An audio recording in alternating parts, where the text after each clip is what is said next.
haddii Amir Khan uu ku guuleystay qaybta atooraha ugu wanaagsan ee shirkadda Filmfare Awards bixiso haatanna aan galno qaybta atoor caawiyaha ugu wanaagsan sanadkaas ee tartanka atoorayaasha uu ka dhaxeeyay iyo filmadii ay ku kala tartamayeen tartankaasi tartan adag oo ahaa atoor caawiyaha ugu wanaagsan waxa isugu soo haray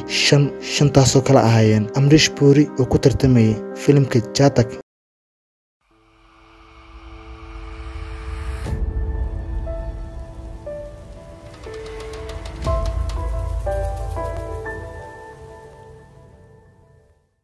السلام عليكم ورحمة الله وبركاته كلنتي وناسن داود الكسر بهذا برنامج كني تاريخ النولد قفنك بولودك هدي أهلنا طور عنا أتريش عنا برنامج كني سيد عادي هدو حويا ما أكتها مس أكتها كل قلب غل صلاش نيت تدودي سنة كاسين وها سنة عاقبة له وحن الدنيا برنامج كني إن كجه الله كل قلب غل صلاش نيت تدود شركة فيلمفير أوارز بحسو سيد لو كل جولستي أو بحكته لما يسترن سنة كاسين وها سنة آدي أدو حساب بدن كاسو سوق صهرين أفرع طور أو ترتن أذكر دحي كواسو كلا أهين Amir Khan oo ku tartamay filimka Raja Hindustani iyo aktarka Govinda oo isagana ku tartamay filimka Sajan Jale Sasural iyo Nana Patekar oo isagana ku tartamay Khamosh the Musical isla Nana Patekar oo ku tartamay filimka Agnes Saxi iyo aktarka Sunny Deol oo isagana ku tartamay filimka Jatak waxaana xusid mudan saddexda kala sanadkaas inay ku guuleysan sanadkaasna shirkadda Filmfare Awards bixiso qaybteeda atooraha ugu wanaagsan waxaa loo doortay Amir Khan waxa uu ku qaatay filimkii caaqibada lahaa ee Raja Hindustani Amir Khan Raja Hindustani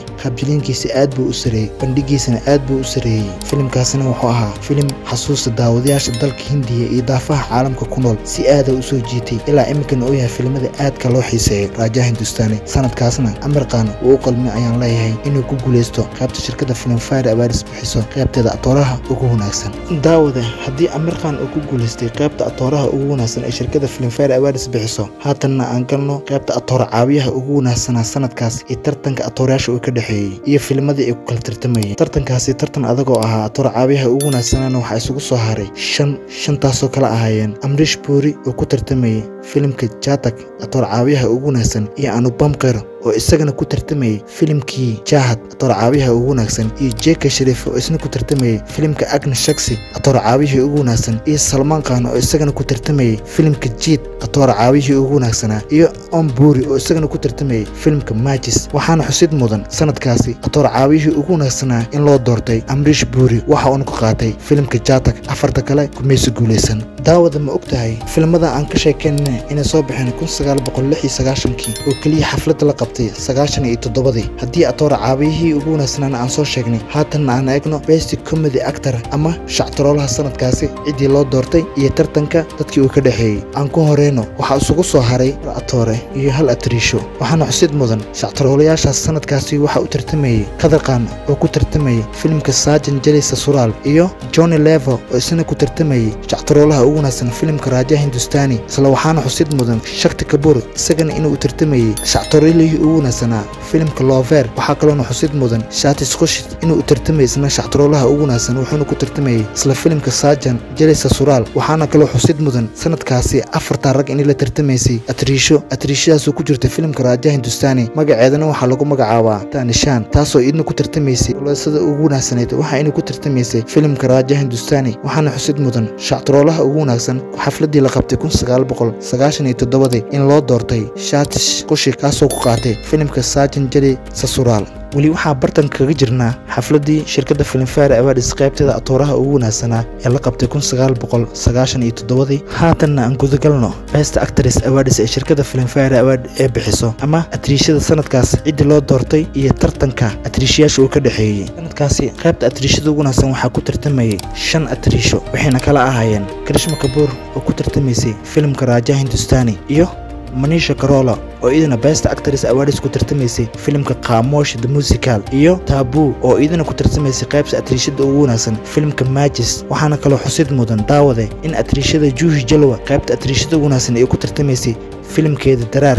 waxaana kale sanadkaasi ku tartamayay idina qaybta atrishada ugu wanaagsan Seema Biswas waxayna ku tartamaysay filimka Bandit Queen afarta kale ma isku guuleysan sanadka atrishada ugu wanaagsan ee shirkadda Filmfare Awards ee bixiso waxaa loo doortay atrishada Karishma Kapoor waxa ayna ku qaaday filimkeeda Raja Hindustani bandhigii wanaagsanaa iyo qaabjilinkii aad iyo aad u saameynta badnaa ee ku soo bandhigtay filimka Raja Hindustani iidan ayaana loo doortay xafladii la qabtay 19 1997 inkastoo filimadaasi ay soo baxeen 96kii. daawada haddii aad tahay marka kugu horeysa aad soo booqato YouTube channelkeena Dulucda Filimada, subscribe inoo saar, like iyo share tahna giiloobin. aad ayaan idinkaga mahadcelinaynaa sida wanaagsan aan barnaamijyada aan soo dhigno aad ula socotaan. waad mahadsantihiin. weli waxaan bartanka kaga jirnaa xafladii shirkadda Filmfare Awards ee bixisay 1997. haatan aan eegno directorka ugu wanaagsanaa ee sanadkaasi loo doortay. waxaana isugu soo haray 5 director kuwaasoo ku tartamayeen best director ama directorka ugu wanaagsanaa ee sanadkaas shirkadda Filmfare Awards ee bixiso.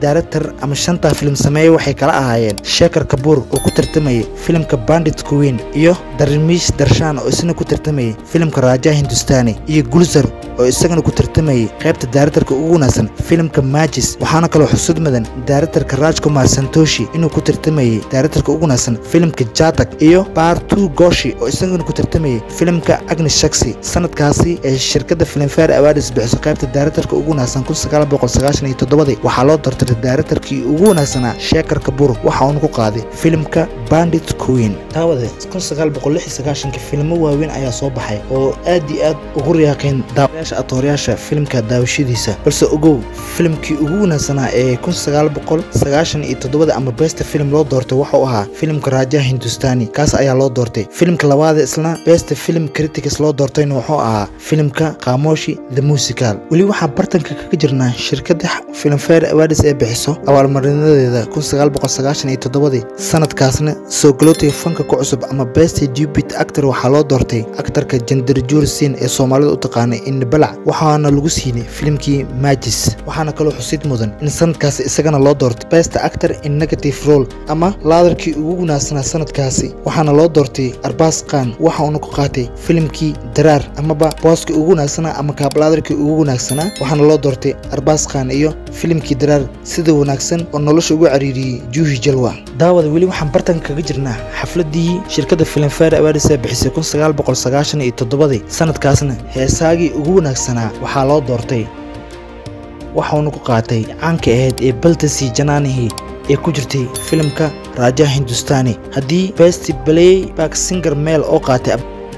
waxaa kaloo xusid mudan in iyadna fanaanada sanadkaasi ugu wanaagsaneed ee best playback singer female amaba heesaayadii sanadkaasi ugu wanaagsaneed waxaa loo doortay Kavita Krishna Murthy waxayna ku qaatay heesta lagu magacaabo Ajmen Ubar ee ku jirtay filimka Khamoshi the Musical. weli barnaamijkeeni ayaa bartanka kaga jirnaa daawade sanadkaasi atriisha caawiyaashii ugu wanaagsanaa ama best supporting actress inay isugu soo hareen 5 atriisho kuwaasoo kala ahaayeen Raaqe oo ku tartamaysay filimka Qilaadiyoonka Qilaadi qaybta atriisha caawisadii ugu wanaagsaneed iyo Helen oo idina ku tartamaysay qaybta atriisha caawisadii ugu wanaagsaneed filimka Khamoshi the Musical iyo Tabu oo idina ku tartamaysay filimkeedii Jeet qaybta atriisha caawisadii ugu wanaagsaneed iyo Arjana Buran Singh oo idina ku tartamaysay filimka Raja Hindustani qaybta atriisha caawisadii ugu wanaagsaneed iyo Seema Biswas oo idina ku tartamaysay filimka Khamoshi the Musical atriisha caawisadii ugu wanaagsaneedna ee shirkadda Filmfare Awards ee bixiso